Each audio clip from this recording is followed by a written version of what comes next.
ઝઘડિયાના રતનપુર નજીકની ખાડીમાં ગતરોજ શંકાસ્પદ મૃત હાલતમાં માછલીઓ મળી આવવાના મામલે જીપીસીબીએ પાણીના નમૂના લઈ જીએમડીસીને નોટિસ ફટકારી છે। ઝઘડિયા તાલુકાના રતનપુર નજીકની ખાડીમાં ગતરોજ શંકાસ્પદ મૃત હાલતમાં માછલીઓ મળી આવતા સ્થાનિકો દ્વારા જીપીસીબીને જાણ કરવામાં આવી હતી। જીપીસીબી દ્વારા રતનપુરની ખાડીમાંથી પાણીના નમૂના લેવામાં આવ્યા હતા। ત્યારબાદ સેમ્પલ લઈને ગામના એક આગેવાન દ્વારા જીપીસીબીને જાણ કરવામાં આવી હતી। રાજપારડી જીએમડીસી દ્વારા ખાડામાં પાઇપો દ્વારા મોટા પ્રમાણમાં પાણી છોડવામાં આવી રહ્યું છે અને આ પાણી એસિડયુક્ત હોઈ શકે છે।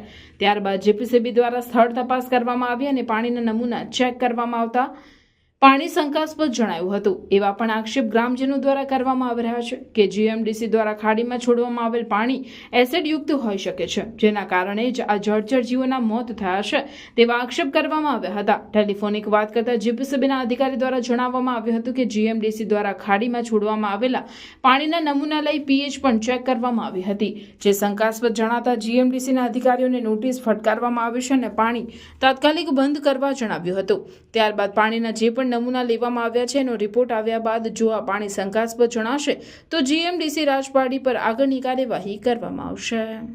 અને અમે પણ ઘણીવાર એવી રજૂઆત કરી છે જીપીસીબીમાં કે ભાઈ જીએમડીસી અને દુર્ગા કન્સ્ટ્રક્શન દ્વારા જે અંદરથી પાણી કાઢવામાં આવે છે તે એસિડયુક્ત પાણી છે, જેનાથી અમારે ડમલાઈ ગામ આખું ગામ અસરગ્રસ્ત છે। પાણીથી ઢોરોને પણ બીમારીઓ થાય છે, માણસોને પણ બીમારીઓ થાય છે। અમે ઘણીવાર રજૂઆત કરી પણ છતાં પણ જીએમડીસી અને દુર્ગા કન્સ્ટ્રક્શનનું પેટનું પાણી હલતું નહોતું। આજ રોજ અમે સવારે જીપીસીબીમાં જાણ કરી અને કીધું કે અમે સ્થળ પર ઊભા રહીશું અને તમે ત્યાં આવો અને ચકાસણી કરો। જીપીસીબીના અધિકારી એક મેડમ અને સાહેબ આવ્યા હતા, તેમણે રૂબરૂમાં તપાસી અને જીએમડીસીના અધિકારીઓની સક્ષમ સામે તપાસીને કહ્યું કે ભાઈ આ પાણી એસિડયુક્ત છે, આ પાણી ખુલ્લામાં છોડી ના શકાય, તમે કોઈ પણ નીતિ અને નિયમને કાયદાની અનુસરીને પાણી નથી છોડી રહ્યા। ખુલ્લેઆમ આ પાણી ગરીબ લોકોના ખેતરાઓમાં ઢોર ઢાખરા અને લોકો આ પાણીને યુઝ કરે છે, જેનાથી ઘણી ગંભીર પ્રકારની બીમારીઓ છે। આજરોજ અમે અહીંયા હાજર હતા અને જ્યારે સાહેબોને બોલાવવામાં આવ્યા ત્યારે જીપીસીબીના સાહેબો અને જીએમડીસીના સાહેબોને રૂબરૂમાં અહીંયા પાણીની ચકાસણી કરતાં પાણી એસિડયુક્ત નીકળ્યું છે।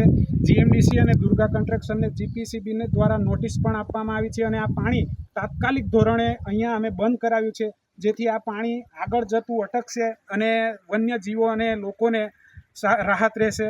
મારી તંત્રને અપીલ છે કે ફરીથી પણ આવું ના ચાલુ થાય એના માટે ધ્યાન આપે અને અમે વારંવાર રજૂઆત કરીએ છીએ તો ગ્રામજનોની રજૂઆતોનો નિકાલ લાવો। તંત્ર અને સરકાર પાસે એક જ અપેક્ષા છે કે આ લોકોનું આવી રીતે જે પાણી છોડે છે ખુલ્લામાં એ પાણી ના છોડે, નીતિ નિયમને અનુસરીને છોડે તો અમને કોઈ વાંધો